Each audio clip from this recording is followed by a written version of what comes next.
Hi guys! Welcome to our YouTube channel, Inday 8 Buhay Probinsya. Kumusta na po ang lahat? Lalo sa ating mga taga-subaybay, Luzon, Visayas at Mindanao. Ayan, excited na ba ang lahat para sa pagsalubong sa taon ng 2025? Kasi guys, pag ako ang iyong tatanungin, yes, syempre po, excited po ako. At wag po nating kalimutan guys, no? Magpasalamat po tayo sa ating mahal na Panginoon sa lahat ng biyaya at blessing na binigay niya sa atin sa taon ng 2024. So, ayan, i-welcome natin ang positive energy sa pagpasok po sa taon ng 2025. I-welcome po natin ito na masaya at excited tayo. Kaya sa akin guys, excited po ako na papasok na po ang 2025. Di ba po? So, may mga tips akong ibahagi sa inyo ngayon na ito po'y makakatulong po sa ating lahat. Okay? Kung busy po tayo sa paghahanda ng preparation, sa pagsalubong sa taon ng 2025, guys, huwag po natin kalimutan ang mga simple na mga bagay na dapat ihanda din natin ito. So, sa pagsalubong sa taon ng 2025, tayo po ay naghahanda ng prutas, mga bilog na prutas, di ba po, sa ating misa, maraming mga prutas. Sa ating paniniwala po na ito pong mga bilog na prutas na ito at ang mga maswerteng prutas na ito magdala ng kasaganaan sa buong taon ng buong taon. Kagaya ngayon, buong taon ng 2025. At maraming mga paghanda, naghanda tayo ng mga pagkain kasi po gusto natin masagana ang ating buong taon. At gumawa tayo ng mga pampaswerte. No? Lalo po sa mga kaibigan ko po, sa aking mga taga-subaybay na matagal nang nagsubaybay dito sa ating YouTube. So, puro pampaswerte po ang ating ginagawa kasi po tayo po'y naniniwala at totoo naman po ang swerte. Kasi guys, sa akin lang, no, ang dami pong napakaganda na mga magagandang nangyayari po sa akin sa taon, mga nakaraang taon at lalo itong taon ng 2024. So ngayon po guys, no, kailangan natin sa pagpasok sa taon ng 2025, yung mga gamit natin sa bahay. Number one po, ang ating mga rug or ang ating mga basahan. Pag yung basahan mo punit-punit na yan, huwag mo na siyang gamitin. Itong taon ng 2025, bumili ka ng bago. Mura lang naman yung mga basahan.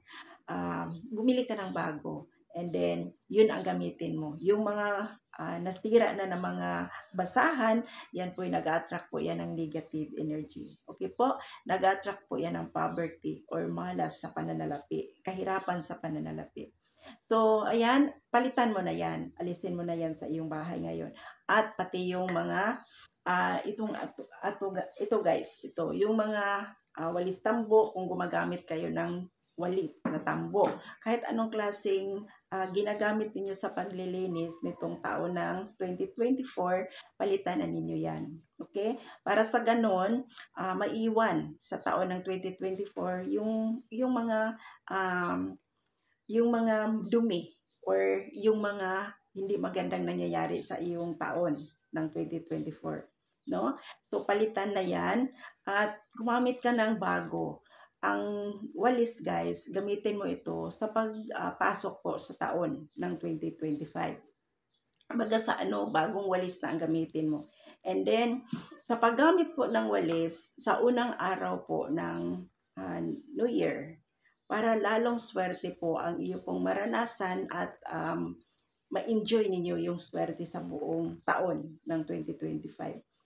Ganito po ang pagwalis guys. Sa umaga, pagising mo sa umaga, magwalis ka, papasok po sa iyo pong bahay. Huwag ipalabas yung lahat ng nawalis mo. Papasok po. Baga sa mula sa main door, ipapasok mo yung pagwalis. Ang pagwalis po, i-welcome mo. Sabay sa pagbanggit, i-welcome ko ang swerte sa aking tahanan sa unang araw ng taon ng 2025 hanggang sa katapusan po ng 2025. Welcome ang swerte. Ayan, and then pagkatapos guys, ipapasok mo yung nawalis mo, pagkatapos itabi mo siya sa gilid. Okay? Or pwede mo siyang ilagay po ng lagayan. Huwag mo siyang itapon. Yan, iipunin mo muna yan dyan sa loob ng 3 araw. Kasi guys, yan po ang ginagawa ko yearly. So, ayan, ipunin mo siya sa gilid, and then, pagdating po ng 3 araw, kasi yung pagwawalis mo, kailangan sa loob ng 3 araw, papasok siya. Okay?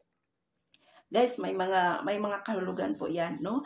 Pag ang walis po ninyo papasok po, mula main door, papasok po, guys, nagwe-welcome ka ng swerte. Pagkatapos, itabi mo siya sa gilid. Pagdating ng 3 araw, magpausok po kayo ng Chinese, yung insenso. Bumili ka ng insenso sa mga simbahan. And then, gawin mo siya. Pausok mo lahat yan.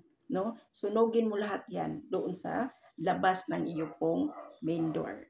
Okay? Lahat ng nawalis mo sa loob ng 3 araw, sunugin mo siya sa labas ng iyong main door. Guys, paalis na po yan, no? Para matangay na yang lahat ng dumi, lahat ng alikabok na nawalis mo, at iano mo siya, sunugin mo siya, hayaan mo na siya. So, ayan. Pagkatapos, another tips po, pagpasok sa taon ng 2025, guys, ito ginagawa ng pinsan ko yan. Ayan, kalendar. Huwag ninyong buksan ang kalendar ninyo, guys, hanggang hindi pa pumasok ang 2025. So, pagpasok ng 2025, kailangan yung luma mo na kalendar sa 2024, alisin mo na yan. Huwag mo na siyang papasukin sa 2025. Okay? And then, magpalit na po kayo ng kalendar. Sa unang araw po, ilisan or palitan na po ang iyong kalendar.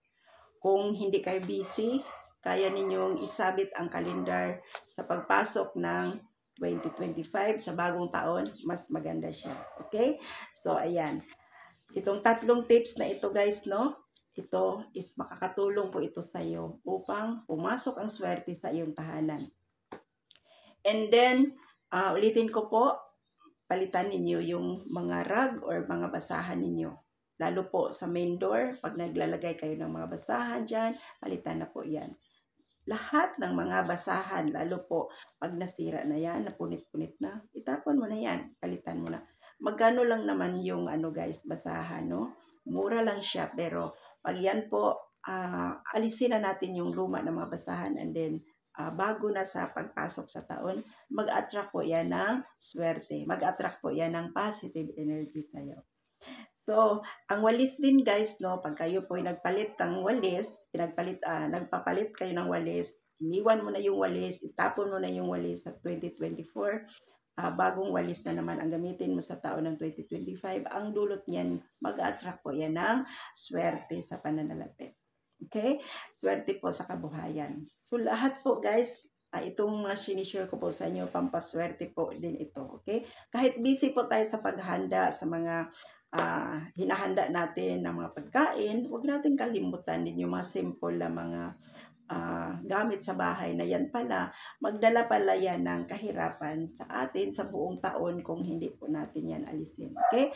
And then, guys, yung wallet po natin, kung makakabili po kayo ng bagong wallet, mas maganda. Pero kung hindi kayo makakabili ng wallet, yung wallet mo, linisan mo yan ng maayos.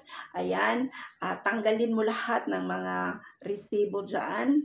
Wag kayo maglagay ng resibo, guys, sa iyo pong pitaka. Linisan ang wallet, and then maglagay po kayo ng 888 na pera sa wallet ninyo, na itabi mo siya sa wish ninyo. Okay? Sumulat kayo sa isang malinis na bond paper, lahat ng kahilingan mo isulat mo dyan, and then yung 888 na pera, doon mo itabi yan. I-separate mo siya para hindi mo siya magastos. Kung mayroon kang ampaw dyan, ilagay mo sa ampaw yung lahat ng kahilingan mo at yung pera na 888 pesos. Kasi po, guys, simbolo po yan sa walang katapusan ang pasok ng pera sa'yo, 888. And then maglagay ka na rin, guys, ng dahon ng laurel pagpasok sa taon ng 2025. Para sa ganon, ayan, ma-welcome mo ang swerte sa pananalapi sa iyo pong kung may negosyo ka guys, maganda po yan. And then, itong taon ng 2025, magdala po sa iyo yan ng kasaganaan at tagumpay. Na itong taon ng 2025, makuha mo ang lahat mong mga pangarap sa buhay. Okay? So, welcome natin ang swerte sa taon ng 2025. I-claim mo na guys. So, I claim it. Okay? So, thank you so much guys. At huwag po niyong kalimutan, ituro ito sa mga kaibigan ninyo. I-share po ninyo ito. At huwag pong kalimutan, i-like, share, subscribe na rin po. Kung hindi ka pa nakapag-subscribe, don't forget to hit the bell button for notification para ma-notify po kayo sa next nating mga videos. Thank you so much guys. Bye-bye po.